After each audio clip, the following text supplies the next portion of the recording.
Hey guys, tonight we're diving into a time when the very air you breathe, the gentle breeze rustling through your window right now, would have been considered a deadly threat.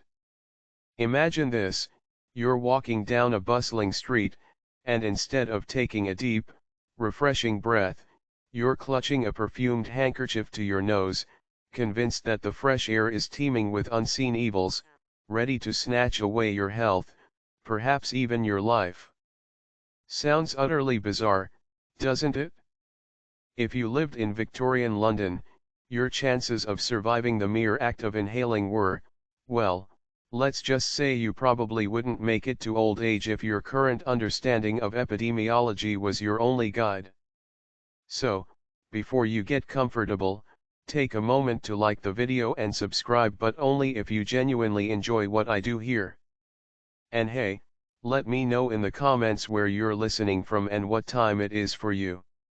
Now, dim the lights, maybe turn on a fan for that soft background hum, and let's ease into tonight's journey together. You find yourself standing on a grimy, cobblestone street in the heart of Victorian London, circa 1850.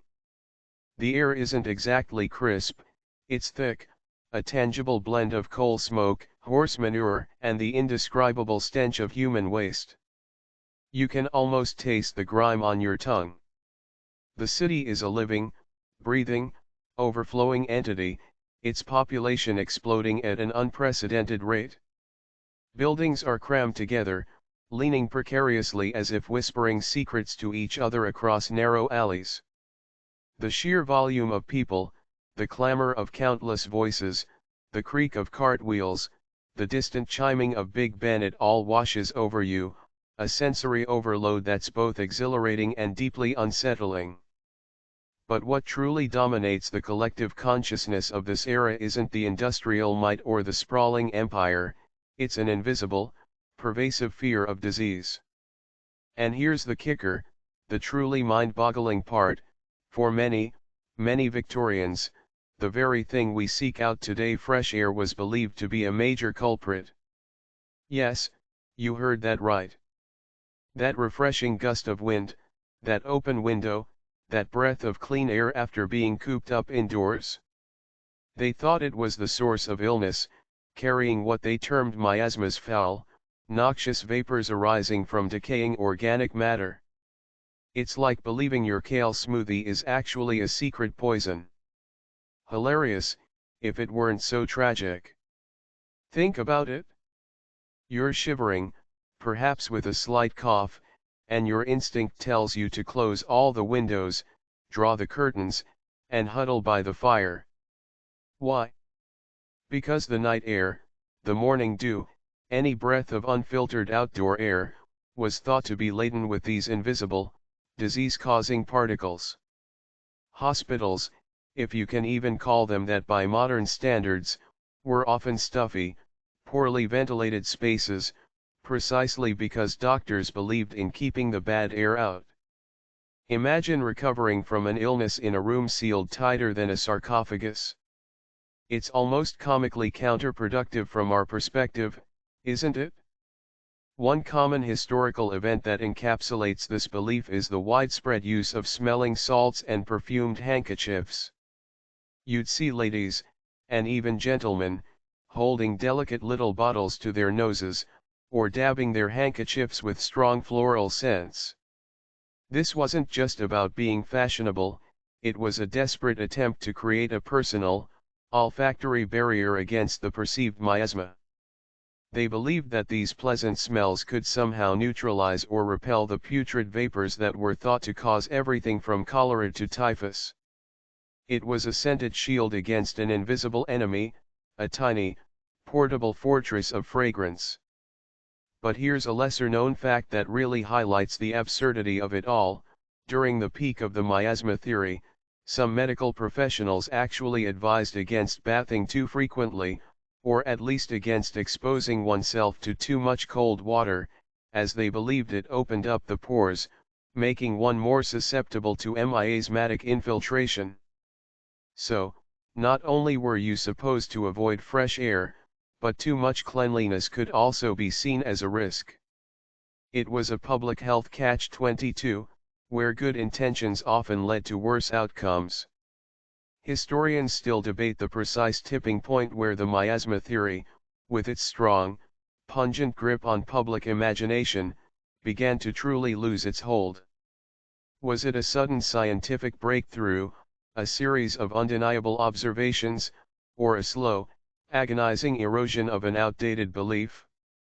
The answer, as you'll discover, is far more complex and fascinating than a simple eureka moment. The city around you, bustling and vibrant, is also a ticking time bomb, a petri dish of disease, all while its inhabitants actively try to seal themselves off from the very thing that might have helped them. The irony, you see, is suffocating. The very air you're breathing, thick with the lingering scent of coal smoke and the distant echo of street vendors, is, in the minds of the Victorians around you, a palpable threat. You can almost feel the collective anxiety radiating from the tightly shut windows, the closed curtains, and the general air of apprehension. This pervasive fear wasn't just a quirky superstition, it was deeply rooted in a scientific understanding, or rather, misunderstanding of the time, known as the miasma theory. This wasn't some fringe idea, it was the dominant paradigm, taught in medical schools, discussed in polite society, and influencing public policy. It was as accepted as the concept of gravity, except, you know, completely wrong. Imagine for a moment that every unpleasant smell you encounter, every whiff of something truly awful, isn't just unpleasant, it's actively, physically harming you. That's essentially the miasma theory in a nutshell. It posited that diseases like cholera, typhus, and even the common cold, weren't caused by tiny, unseen organisms. The concept of germs was still largely nascent and unproven, but by these bad airs. These miasmas were believed to emanate from decaying organic matter, swamps, cesspools, overcrowded graveyards, uncollected refuse, and basically anything that smelled putrid. The worse the smell, the more virulent the miasma, and thus, the greater the danger. It's like believing that your grumpy neighbor's bad mood is contagious and will give you a nasty rash. So, when you see a street sweeper attempting to clear away horse dung, or a scavenger picking through rubbish, they aren't just tidying up. They are, in the public's eye, battling invisible specters of disease. The efforts are commendable, certainly, but fundamentally misguided in their underlying premise. You might even observe a well-to-do lady holding a small pomander, a decorative ball containing perfumed substances, to her nose as she passes by a particularly malodorous alley. This wasn't just about aesthetic preference, it was a perceived act of self-preservation, a fragrant shield against the malevolent vapors. It's like wearing a hazmat suit made of potpourri. One commonly cited historical event that showcases the power of the miasma theory is the way doctors treated patients, especially those suffering from infectious diseases.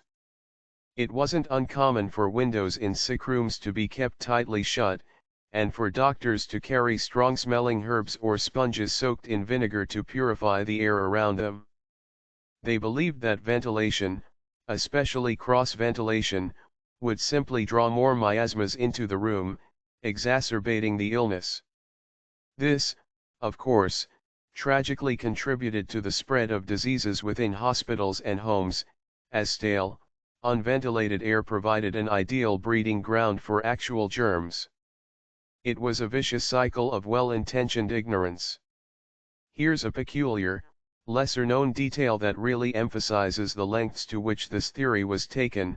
Some affluent families would even go so far as to install specialized ventilation systems in their homes, not to bring in fresh air, but to force out what they considered foul indoor air and replace it with air drawn from seemingly cleaner, higher elevations, often piped in from rooftops.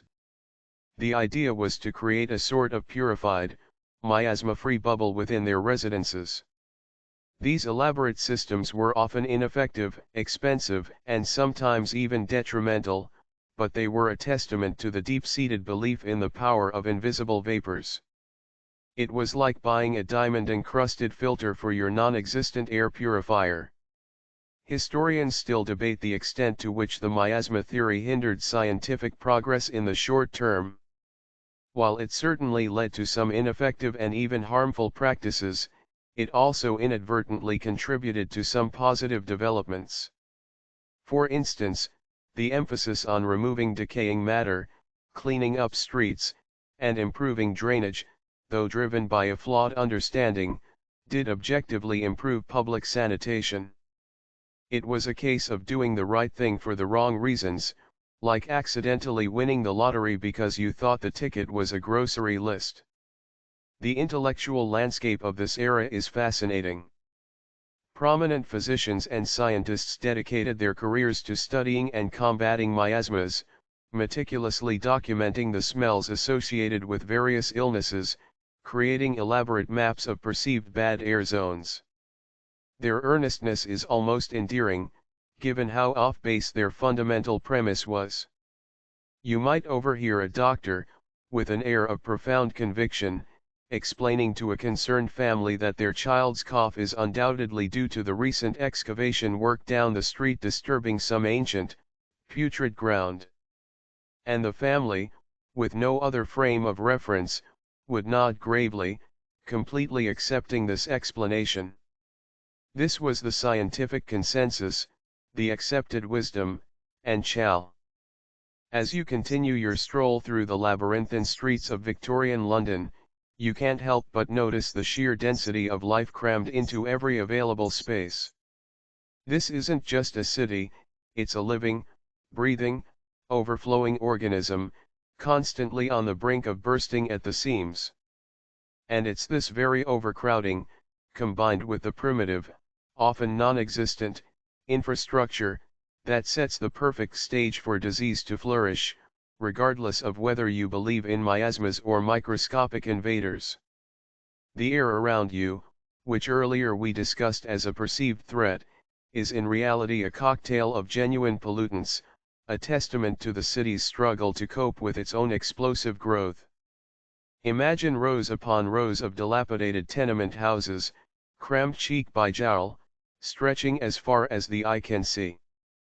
Each tiny room might house an entire family, sometimes two, or even more.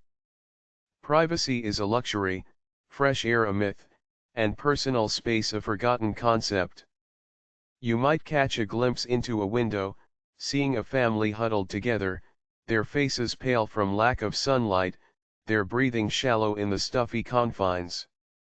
The sheer proximity of so many bodies, coupled with a lack of understanding about contagion, turned these residential areas into perfect incubators for illness. It was less like a home and more like a human terrarium, but without the benefit of proper ventilation. The sanitation, or rather, the lack thereof, is perhaps the most striking and stomach-churning aspect. Open sewers, overflowing cesspools, and privies that rarely, if ever, get emptied are commonplace. You might step over a stream of dark, viscous liquid flowing down the middle of a street, carrying with it God knows what. This wasn't just unsightly, it was a constant, pervasive source of contamination. Drinking water, when it was available, was often drawn from the same rivers and wells that also served as dumping grounds for human and industrial waste. It's like using your bathtub as both a hot tub and a garbage disposal, then wondering why your skin is breaking out. The irony here is so thick you could almost cut it with a blunt butter knife. One particularly grim historical reality that illustrates this problem is the infamous London fog. This wasn't just any old mist, it was a choking, acrid, often yellow-brown haze caused by thousands upon thousands of coal fires burning simultaneously, combined with industrial emissions and atmospheric conditions. You can almost feel it prickling your throat, stinging your eyes. This fog, though often romanticized in literature, was a killer, leading to respiratory illnesses and exacerbating existing conditions.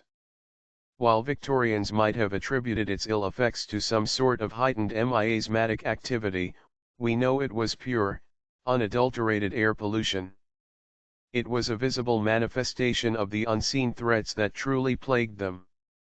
Here's a less discussed fact about the density, the sheer number of horses.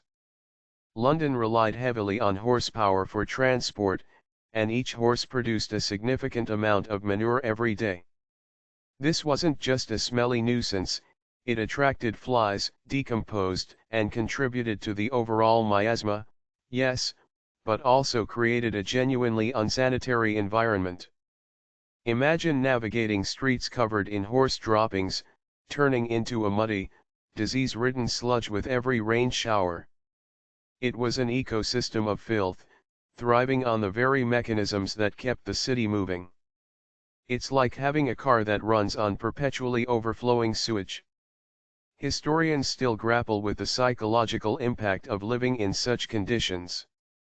How did people maintain their sanity, their dignity, amidst such squalor and constant threat of disease? Was there a resignation, a grim acceptance of their lot, or a simmering resentment that sometimes boiled over?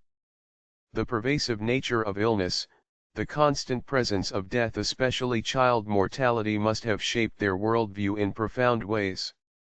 You might see a solemn procession for a child no older than 5, a heartbreakingly common sight, and the stoicism on the faces of the mourners speaks volumes about the normalization of tragedy. The overcrowding also led to a frantic search for housing, pushing rents sky high even for the most squalid dwellings. Landlords, often absentee and uncaring, packed as many tenants as possible into their properties, with little to no regard for health or safety. This created a self-perpetuating cycle. Poverty led to living in unsanitary conditions, which led to illness, which led to inability to work, thus perpetuating poverty. The city was a vast, sprawling organism, and its vital organs were slowly being poisoned by its own waste products.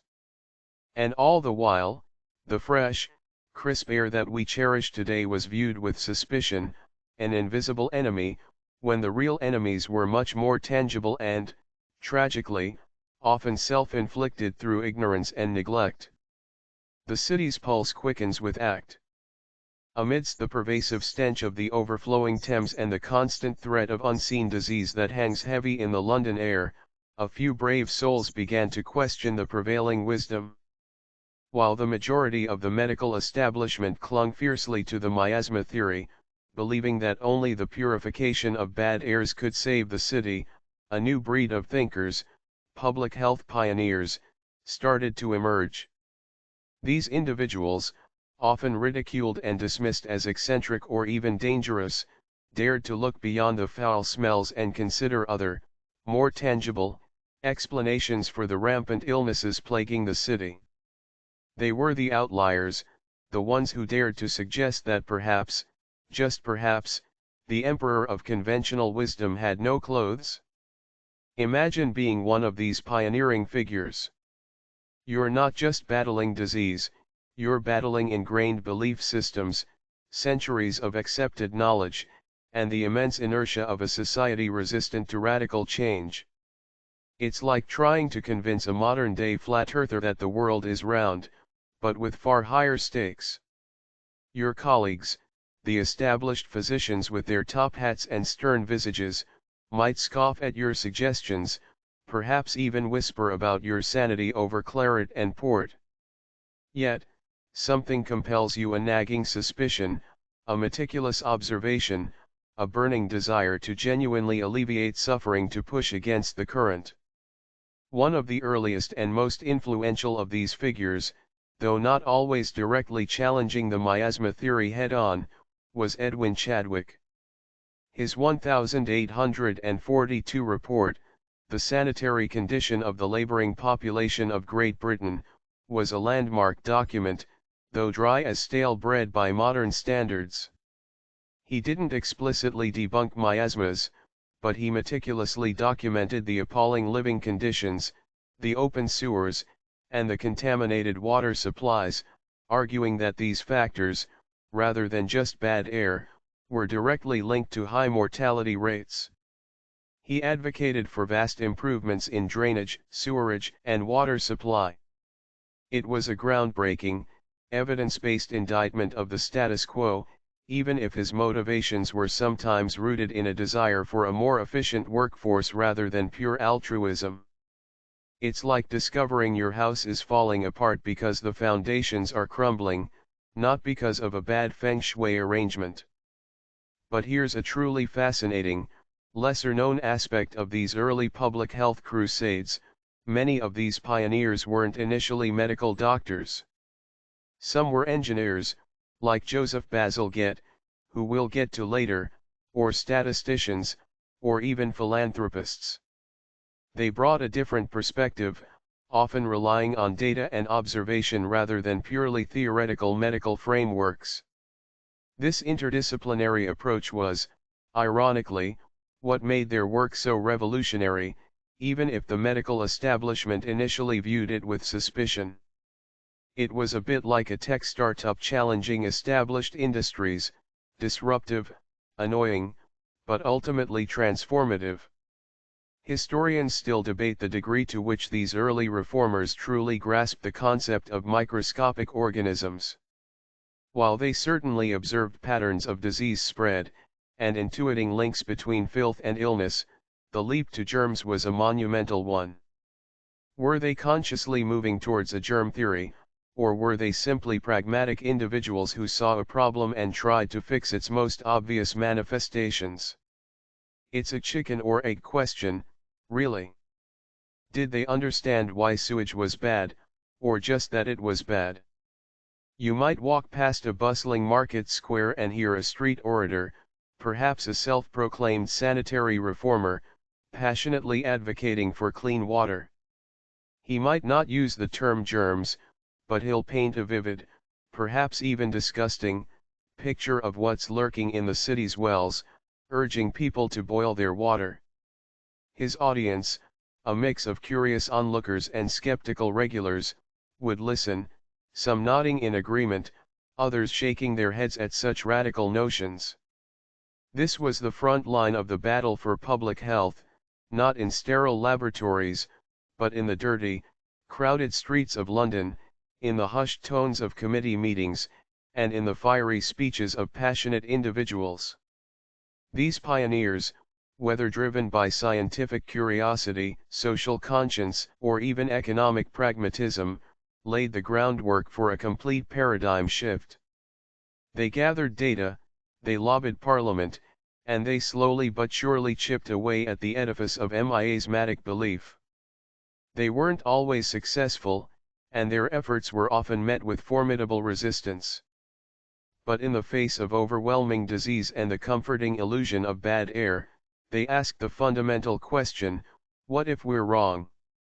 And that question, whispered at first, then shouted, would eventually change the world. Their shadows lengthen in the dim gaslight, carrying the faint scent of change. The oppressive heat of a summer day in London, even amidst the constant drizzle, hangs heavy in the air. But it's not just the temperature that makes you feel a chill down your spine. It's the invisible, yet profoundly terrifying, presence of a killer that has swept through the city multiple times, leaving a trail of unspeakable suffering and death: cholera.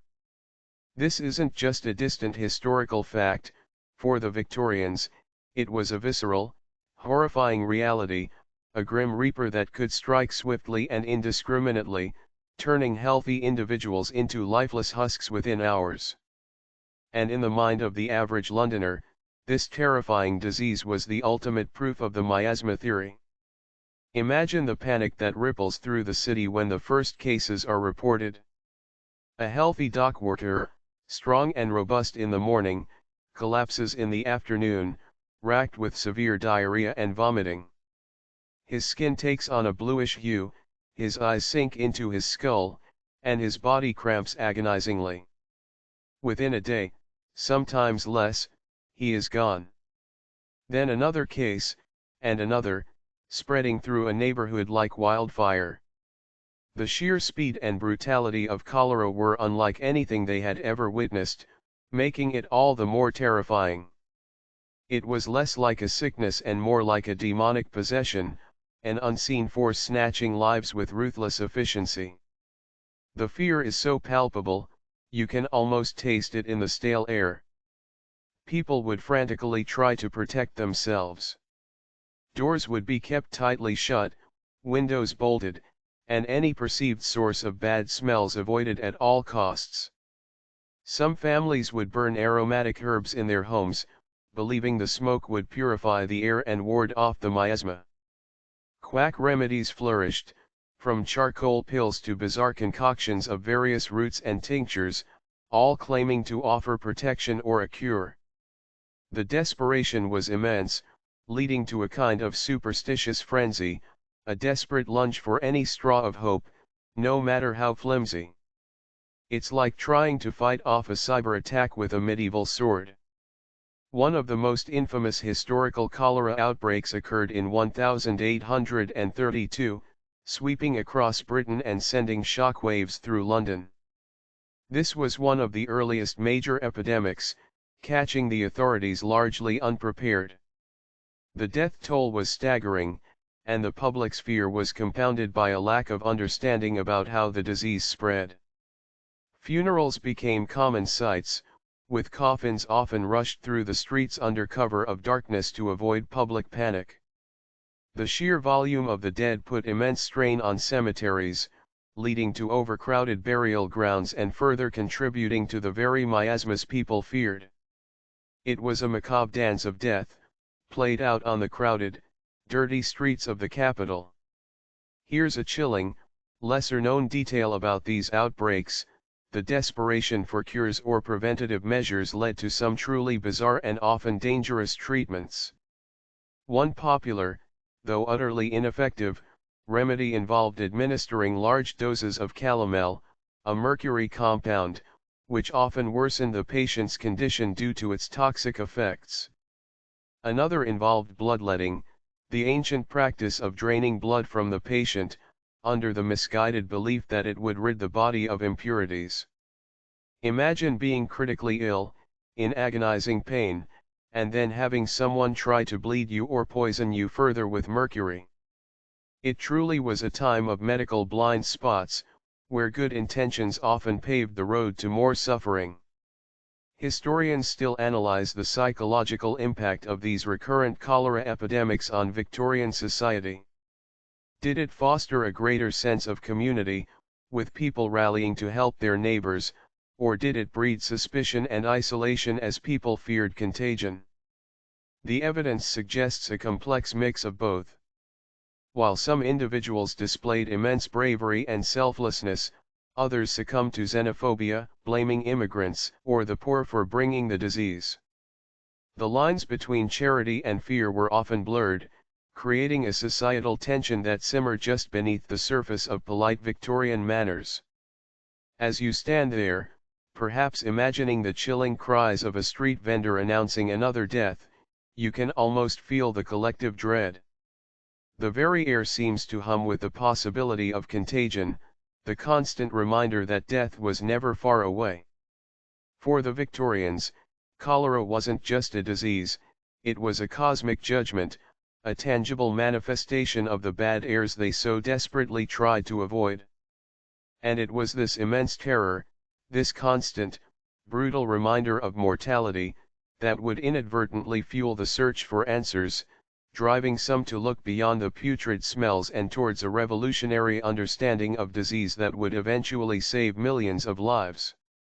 The clock ticks, and with each tick, another soul might be lost to the great unseen killer.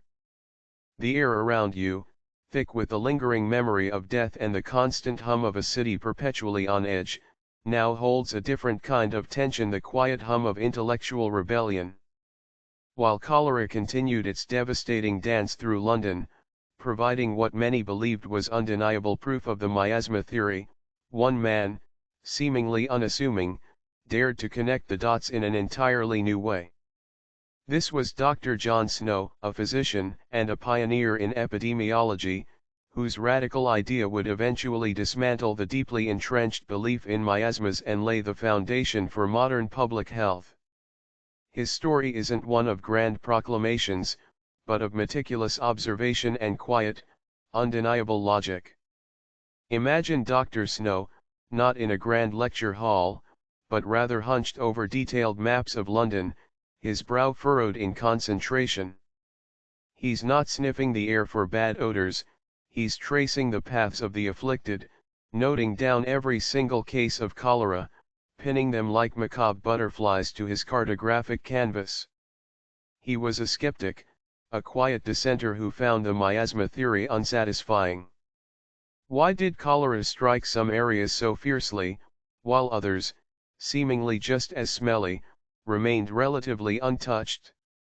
This inconsistency, this subtle pattern, gnawed at him.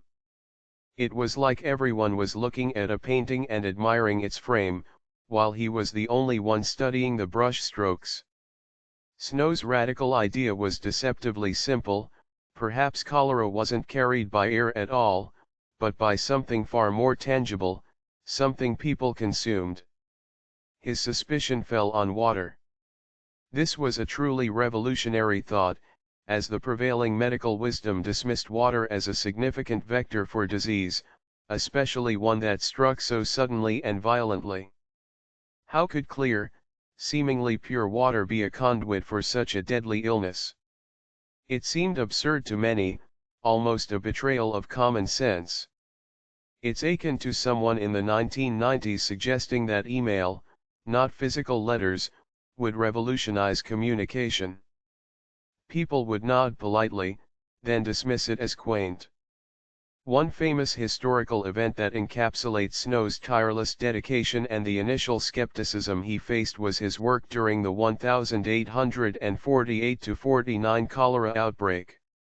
He meticulously collected data, interviewed families, and compared death rates in areas served by different water companies, some drawing from heavily polluted parts of the Thames, others from cleaner upstream sources. His findings were compelling.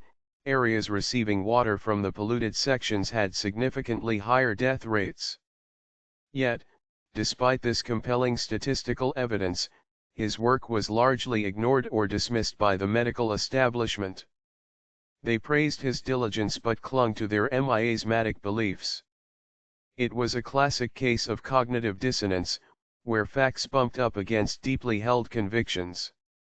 Here's a peculiar, lesser-known detail about Dr. Snow: he was a staunch advocate for anesthesia, particularly chloroform, and famously administered it to Queen Victoria during the birth of two of her children. This demonstrates his innovative spirit and willingness to challenge established medical practices, even before his groundbreaking work on cholera.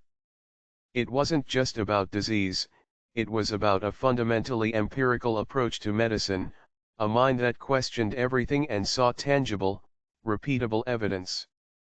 This personal history of challenging norms made him uniquely suited to tackle the miasma dogma.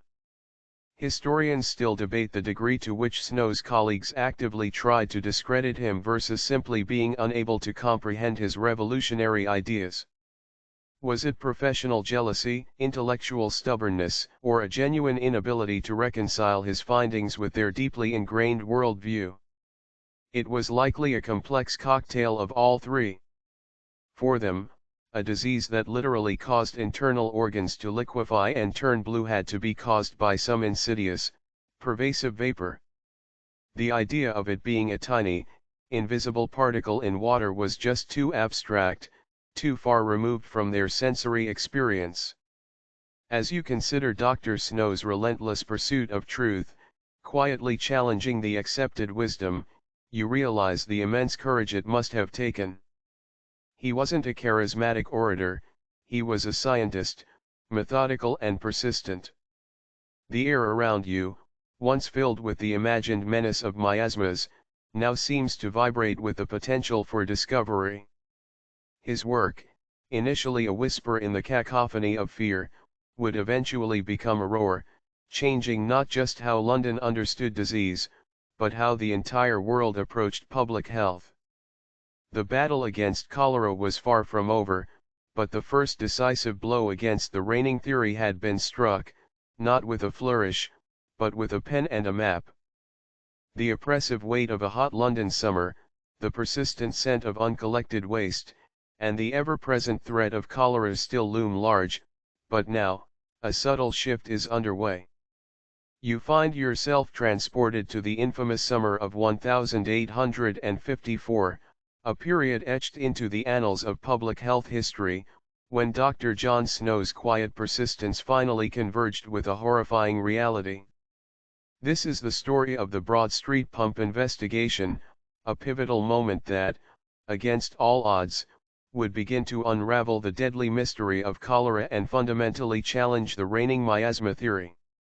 It's less a dramatic detective novel and more a meticulously painstaking puzzle, piece by painful piece. Imagine the chaos in Soho, a densely populated district of London, as cholera erupts with unprecedented ferocity. Within days, dozens, then hundreds, fall victim. The numbers are horrifying, accumulating so rapidly that the local parish authorities are overwhelmed. The usual explanations: bad smells, stagnant air, offered little comfort or solutions.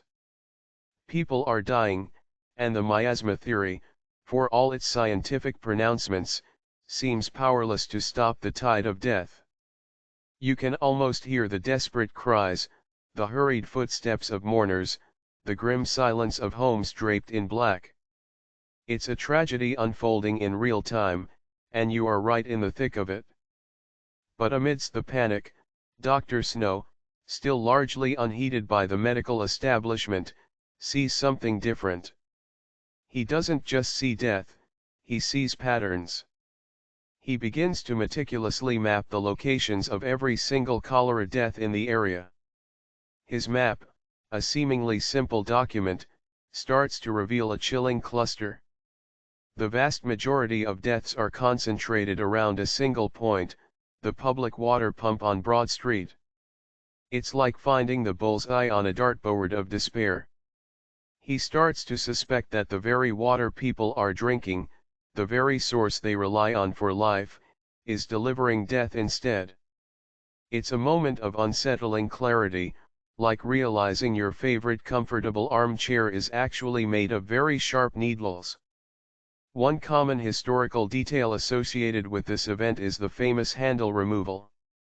Armed with his compelling, though still circumstantial, evidence, and facing initial resistance from local officials who were either skeptical or fearful of public outcry, Snow managed to convince them to remove the handle of the Broad Street pump.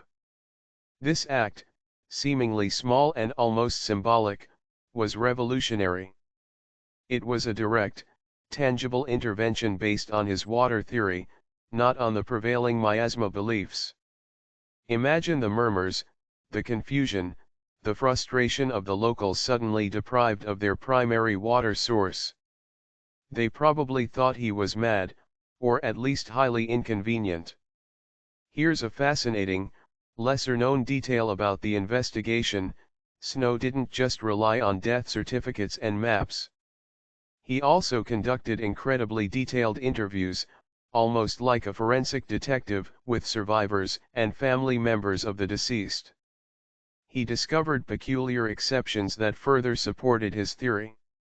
For instance, he found that workers in a nearby brewery largely escaped the cholera outbreak, even though they lived in the affected area. Why? Because they mostly drank the beer brewed on site, which was made with water from a different source, and they often avoided the pump water entirely. Similarly, he found a case of a woman who lived far from Broad Street, but still contracted cholera. Upon investigation, he learned she had a special fondness for the Broad Street pump water and had it delivered to her house daily. These anecdotal pieces of evidence, painstakingly gathered, formed powerful reinforcing arguments for his water theory. It was like connecting seemingly unrelated dots to form a perfect picture, except the picture was a diagram of impending doom. Historians still debate the immediate impact of the pump handle removal. Did it truly stop the outbreak in its tracks, or was the epidemic already in decline naturally? While the exact scientific certainty of its effect is debated, what is undeniable is the power of the story it created. It became a powerful, tangible symbol of a new way of thinking about disease. It provided a compelling narrative that even the most stubborn miasma theorists struggled to fully refute, especially when the deaths in the area quickly plummeted. As you stand near the ghostly spot where the pump once stood, you can almost hear the faint splash of water, now purified by centuries of scientific understanding. The air around you, once thick with the fear of miasmas, now holds the faint echo of a monumental shift in human knowledge. Dr. John Snow, through his meticulous work and the sheer persuasive power of empirical evidence, had struck a decisive blow against the reigning medical dogma. He had shown that disease wasn't an ethereal vapor, but something concrete, something that could be tracked, unders. The air in London, though still carrying the pervasive city smells, now feels different, tinged with a faint, almost imperceptible scent of change. Dr. John Snow had presented his compelling evidence from the Broad Street pump, a seemingly irrefutable case for water as the vector for cholera.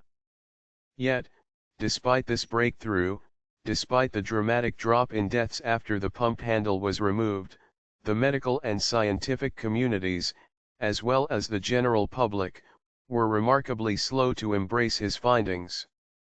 Skepticism and slow acceptance became the new battleground, a testament to how deeply ingrained the miasma theory was, and how difficult it is to dislodge a widely accepted belief, even in the face of compelling evidence. Imagine Dr. Snow, perhaps presenting his findings to a room full of esteemed physicians. He speaks calmly, methodically, detailing the deaths, the map, the exceptional cases. You can almost see the polite nods, the furrowed brows, but beneath the surface, there's a strong undercurrent of resistance.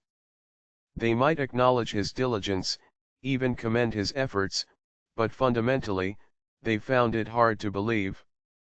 Water? How could water cause such a terrible disease, they might ask, their voices tinged with disbelief. It was simply too contrary to everything they had been taught, everything they believed about how disease operated.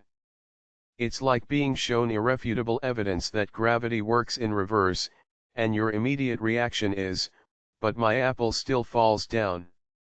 The prevailing miasma theory offered a convenient, if ultimately flawed, explanation. It fit with people's sensory experience.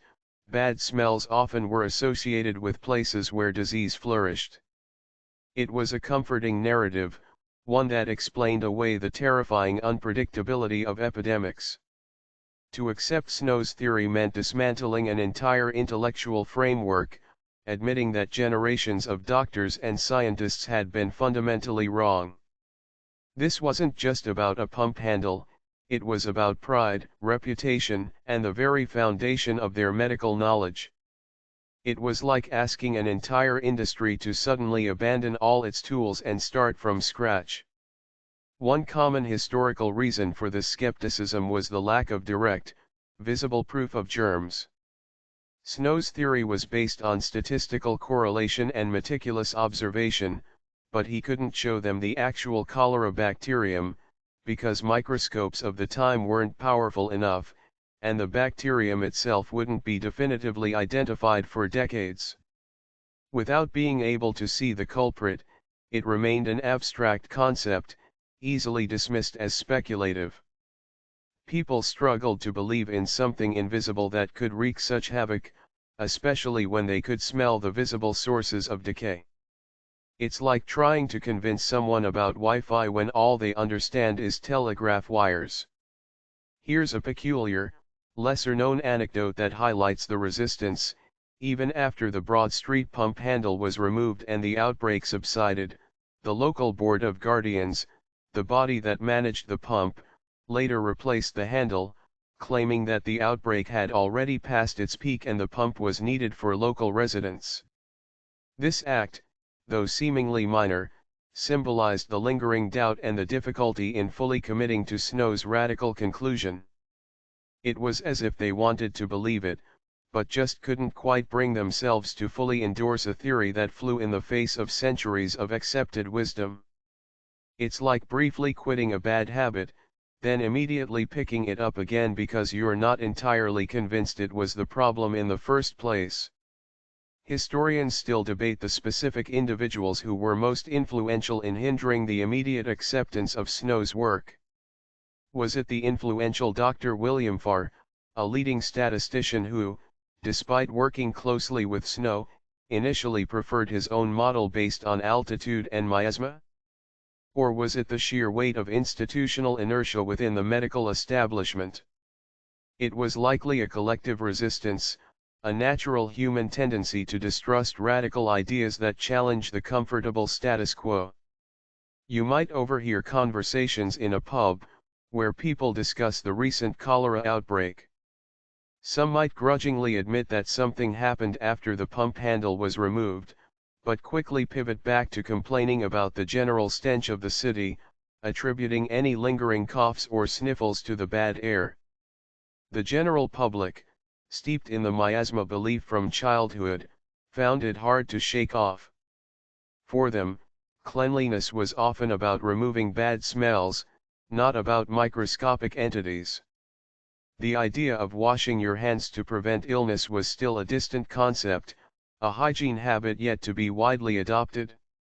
Despite the initial resistance, Snow's work, quietly published and meticulously documented, didn't disappear. It lingered, a seed of truth planted in fertile ground.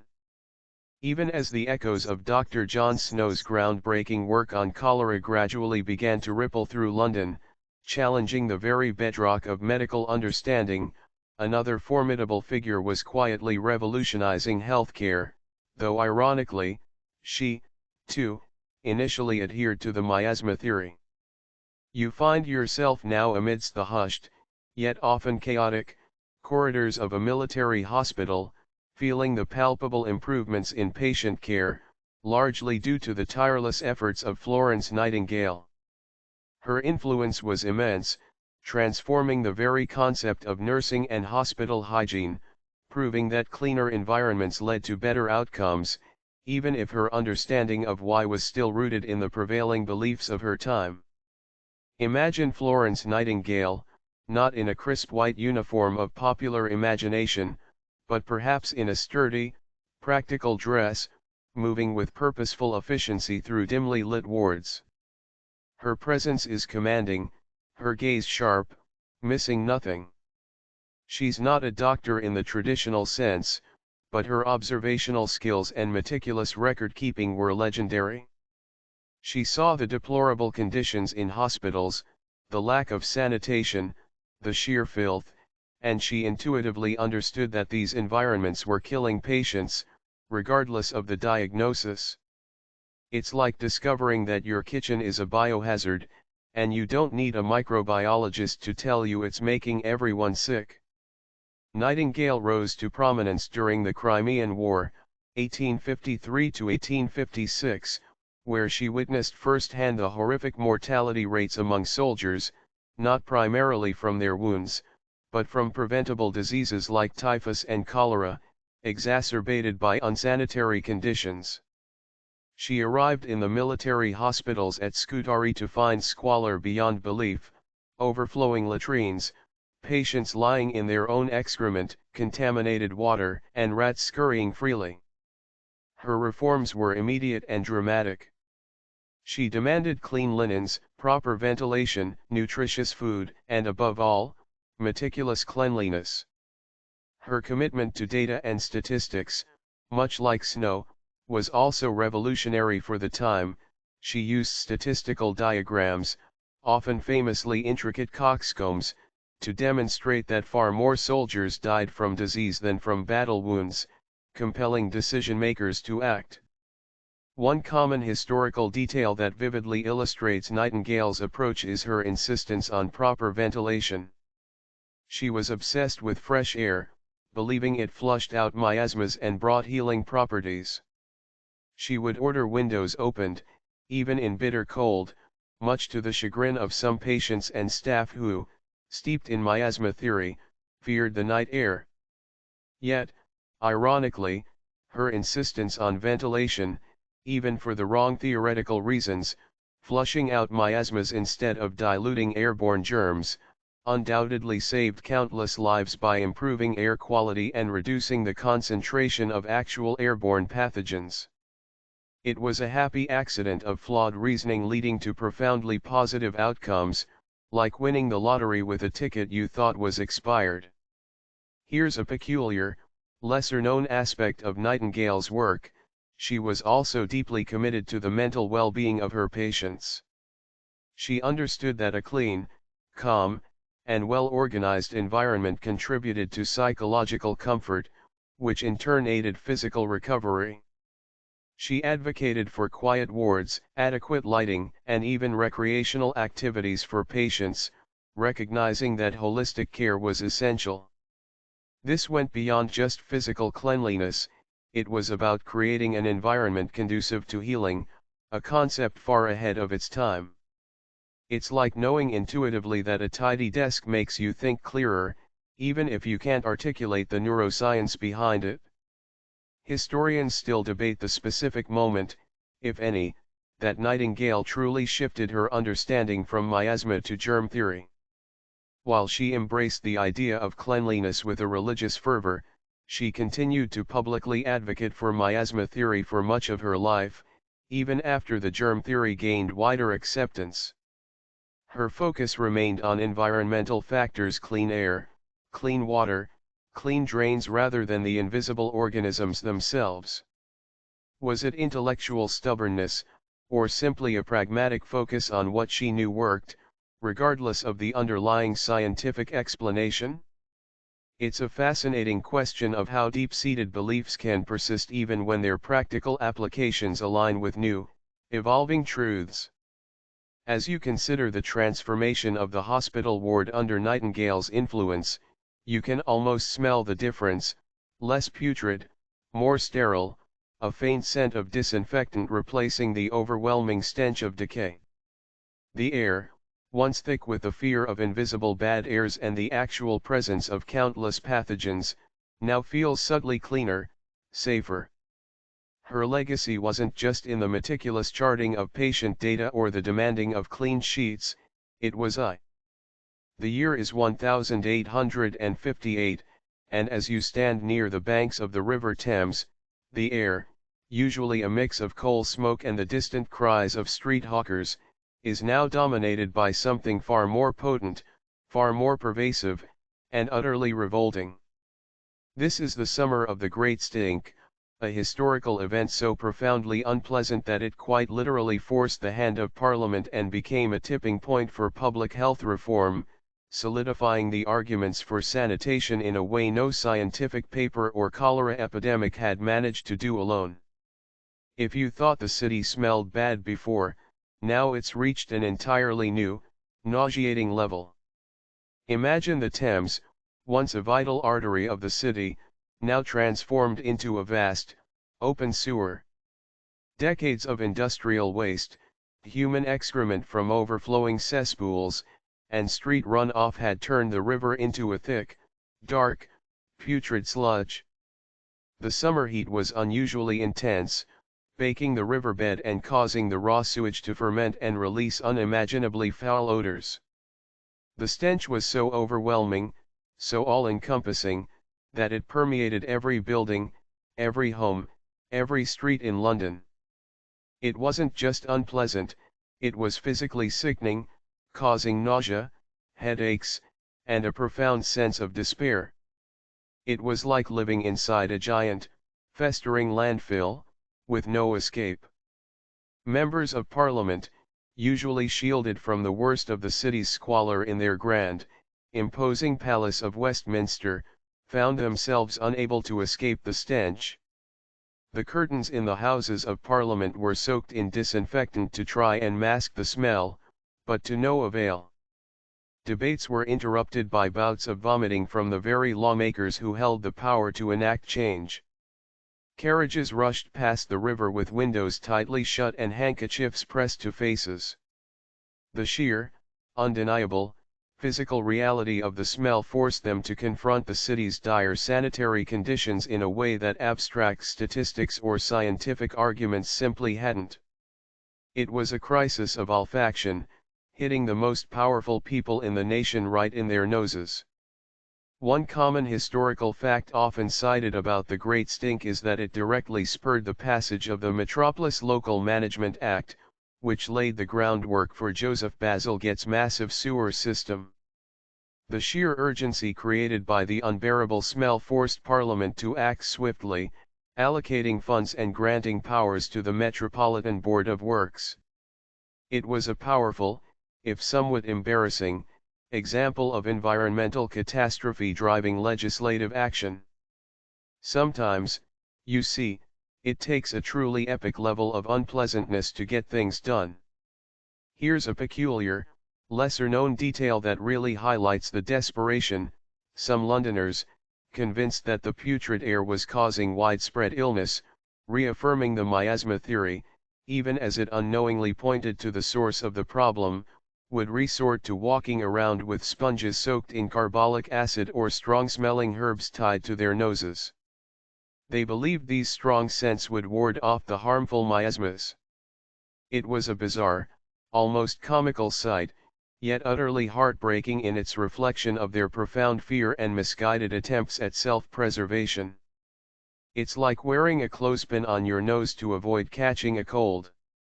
Historians still debate whether the Great Stink was truly the sole catalyst for London's sanitary revolution, or merely the final, dramatic push that accelerated reforms already in motion.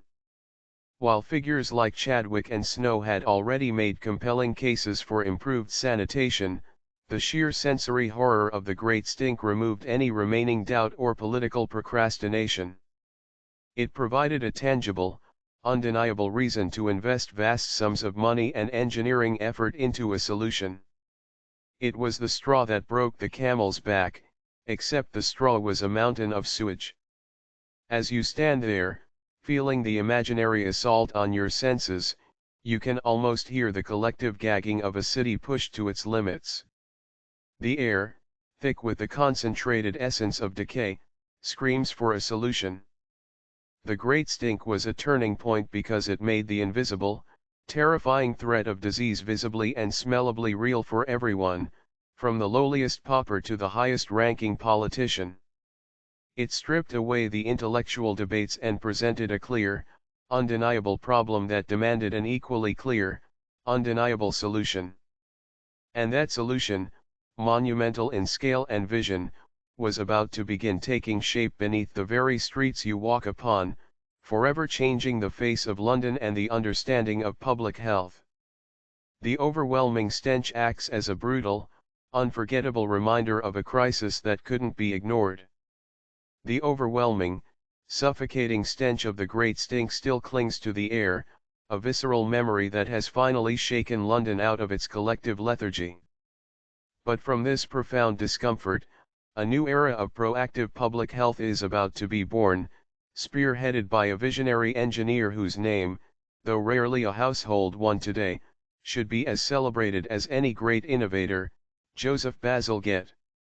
You are now standing on the cusp of an engineering marvel, witnessing the genesis of a project so ambitious, so monumental, that it would literally transform the city's relationship with its own waste and, inadvertently, deal a final, decisive blow to the miasma theory.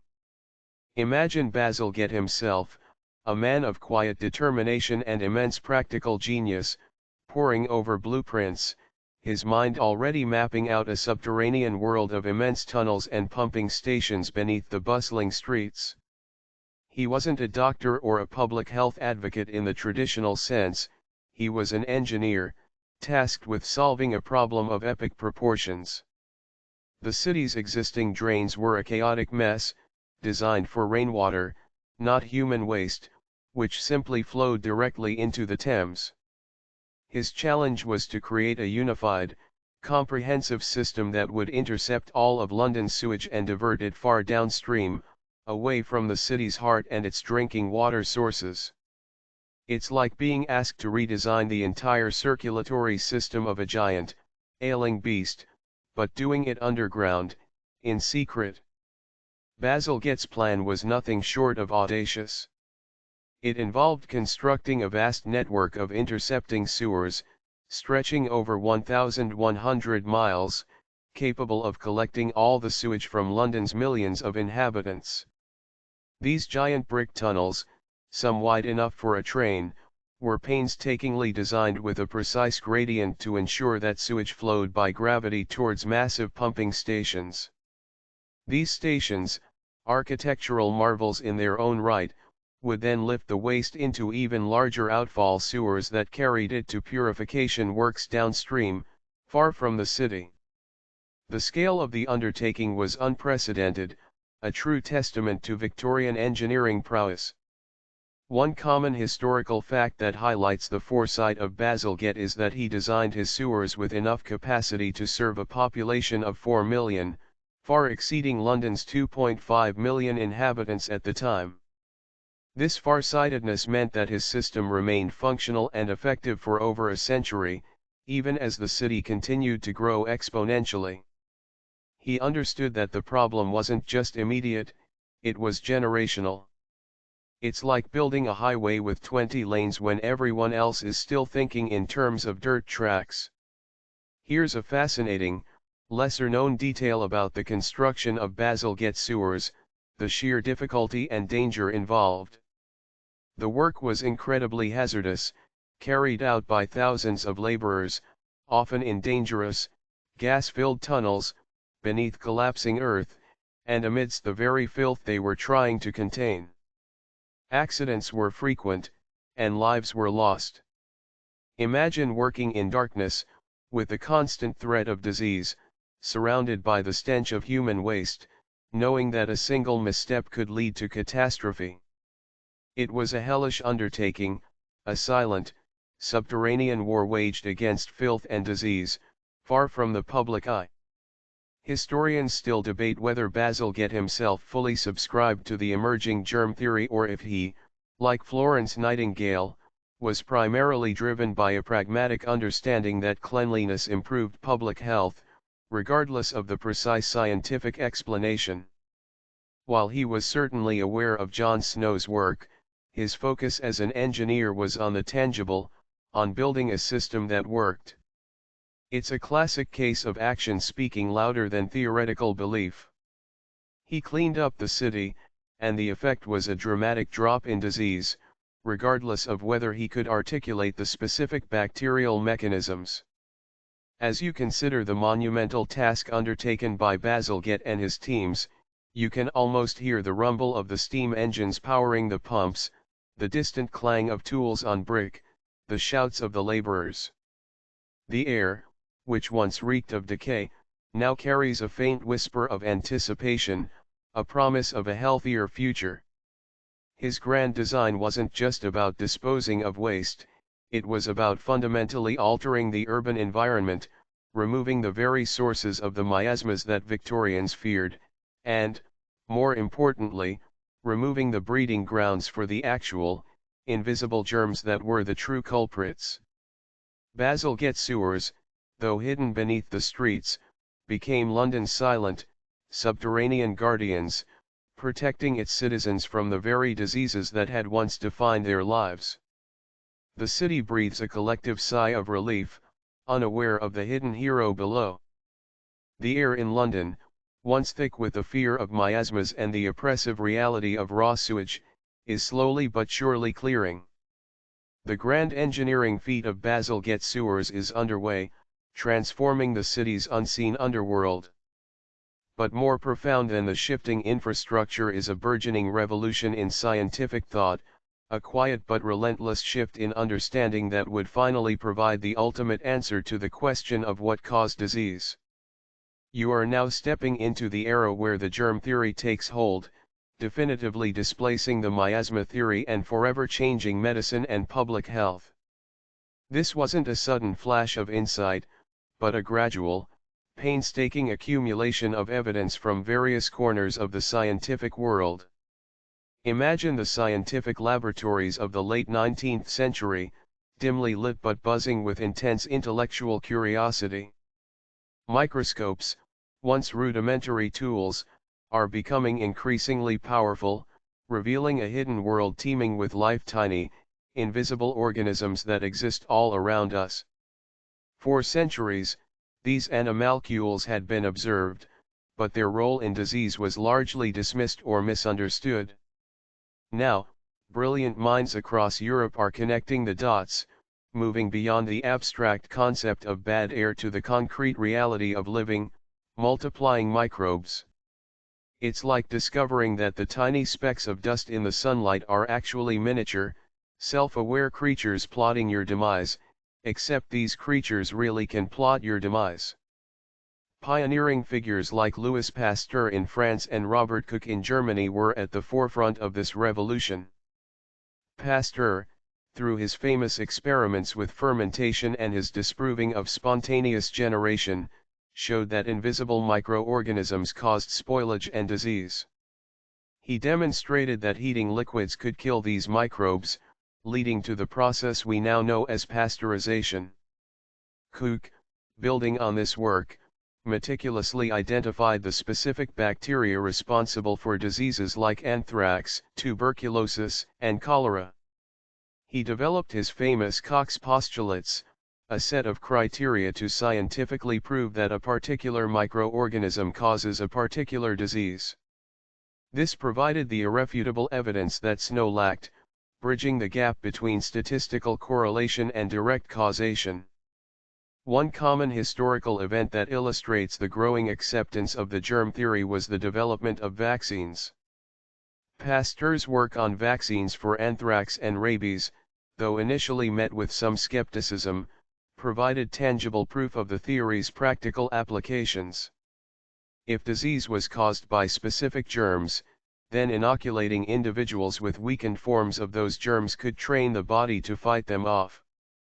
This wasn't just a theoretical breakthrough, it was a life-saving intervention that directly challenged the miasma concept, which offered no such preventative measures beyond avoiding bad smells.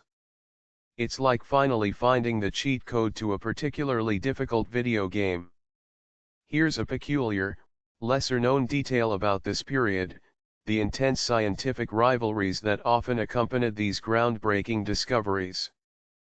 Pasteur and Koch, while both brilliant, had a fierce, sometimes acrimonious, competition, driven by national pride and personal ambition. They would often critique each other's methods and findings in public lectures and scientific papers. This intellectual sparring, though sometimes petty, ultimately pushed the boundaries of scientific understanding, forcing both men to refine their experiments and strengthen their arguments.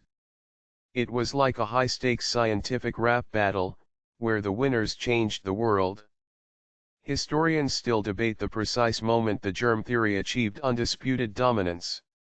Was it with Koch's identification of the cholera vibrio in 1884, providing definitive proof for Snow's earlier deductions? Or was it the broader acceptance of surgical antisepsis, pioneered by Joseph Lister, who applied Pasteur's principles to the operating theater, dramatically reducing post-operative infections? It was likely a cumulative process, a confluence of discoveries and applications that slowly but surely shifted the global scientific consensus.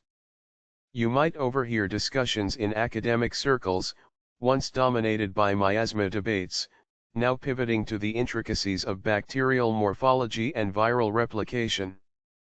The language of disease is changing, becoming more precise, more microscopic. The shift wasn't just intellectual, it permeated public consciousness, albeit slowly. People began to understand the importance of hygiene, not just to avoid bad smells, but to eliminate invisible threats. Hand-washing, once an afterthought, began its slow journey to becoming a widely accepted practice.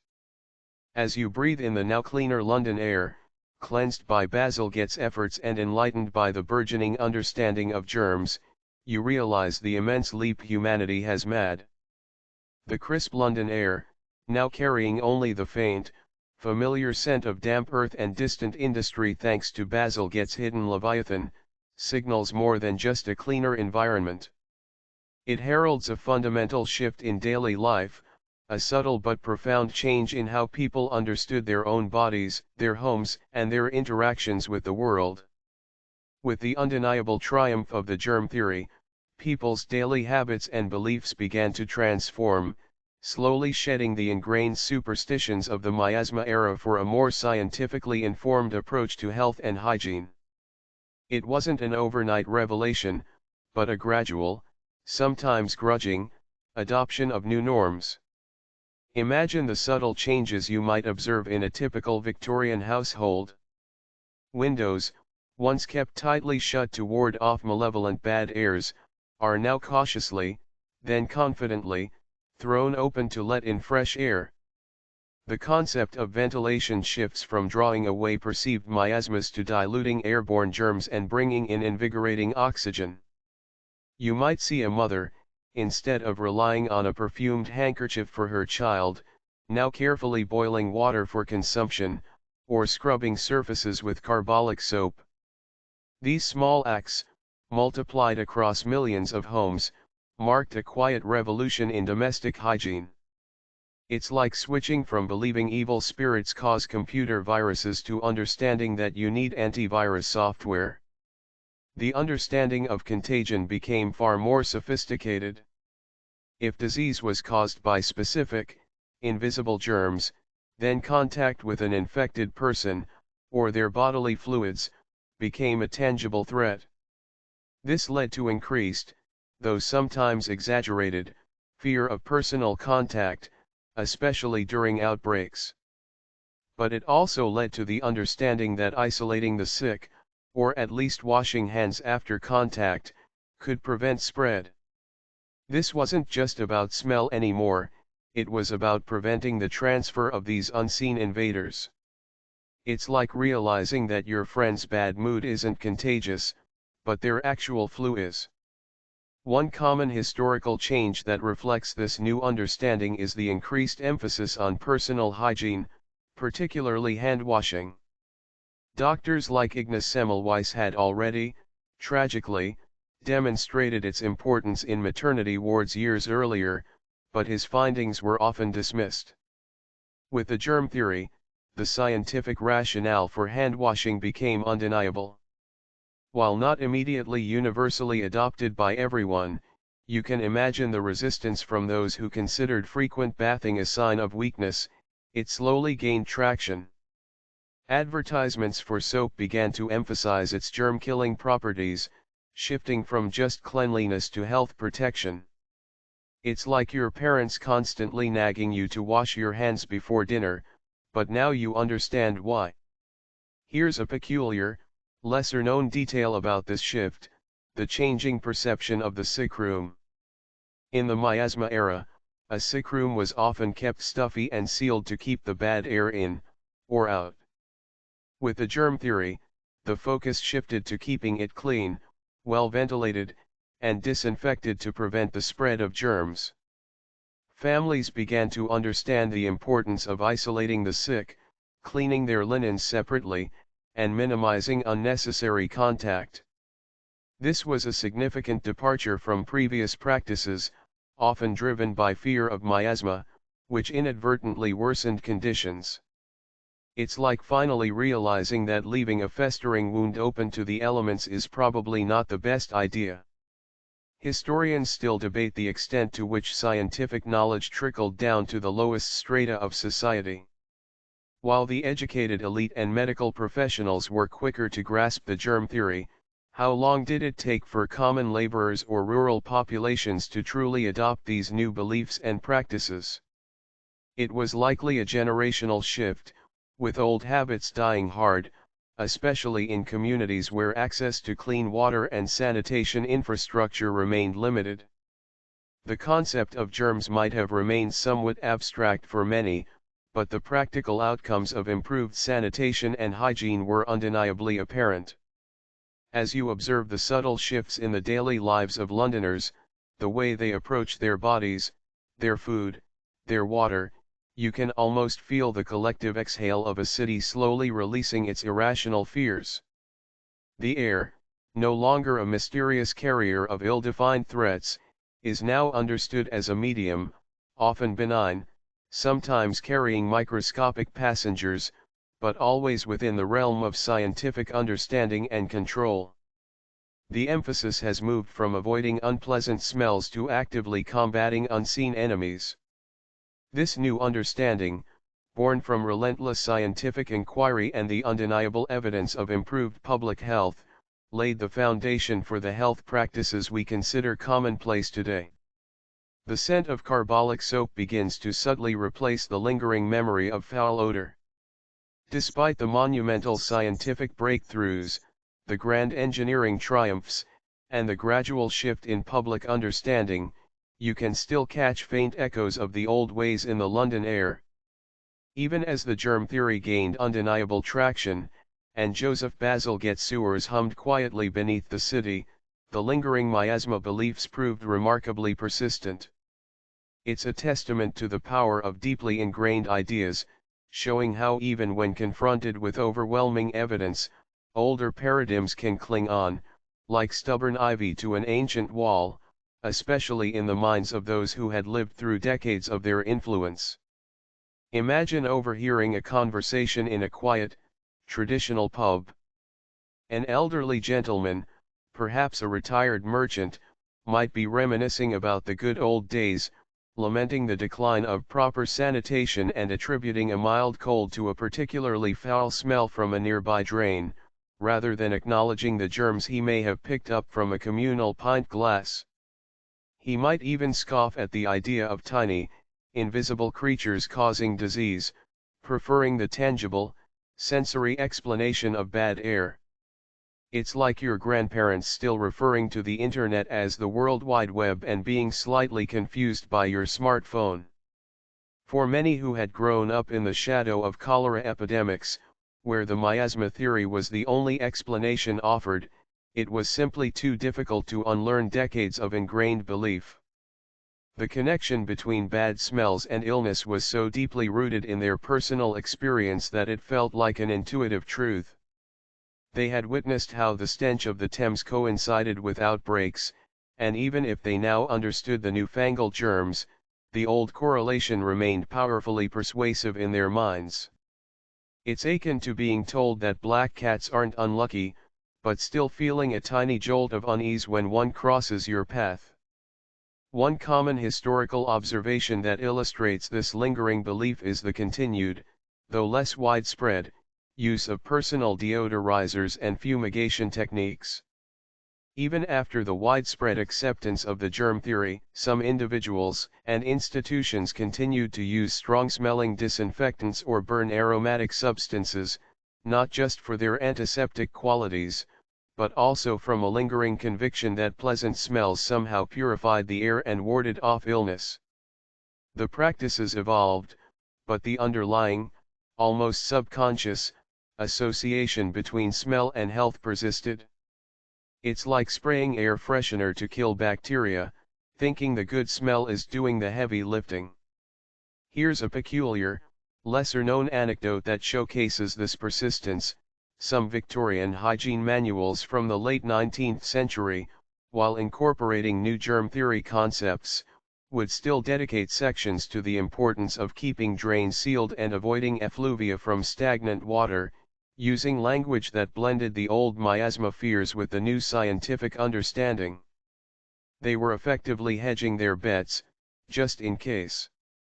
It was a kind of scientific syncretism, an attempt to fuse the new truth with the old, comfortable narrative.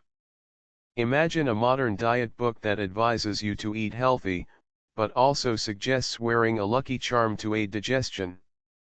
Historians still debate the cultural longevity of the miasma theory's influence. Did it truly vanish with the final acceptance of the germ theory, or did its ghost continue to haunt public health policy and individual habits for decades, morphing into more subtle forms? It's clear that while the scientific community moved on, popular understanding often lagged, clinging to simplified, tangible explanations for complex phenomena. The human mind, you see, often prefers a story that makes intuitive sense, even if it's scientifically inaccurate. You might even notice subtle architectural details, houses designed with sanitary traps in their plumbing, or ventilation shafts built into older structures, often conceived during the miasma era, still standing as silent monuments to past fears. The air might smell cleaner, but the echoes of a time when every unpleasant whiff was a harbinger of death still faintly resonate. This lingering attachment to miasma beliefs underscores an important point: scientific progress isn't a clean, linear path. It's messy, filled with resistance, and old ideas often fade slowly, replaced not by sudden illumination, but by the gradual accumulation of undeniable evidence and the eventual passing of generations. The London air, now breathing easier, reminds you that while we may think we are rational, our minds are often deeply influenced by the narratives that shaped our earliest understandings of the world. The ghost of bad smells still whispers warnings, even when the real danger is unseen.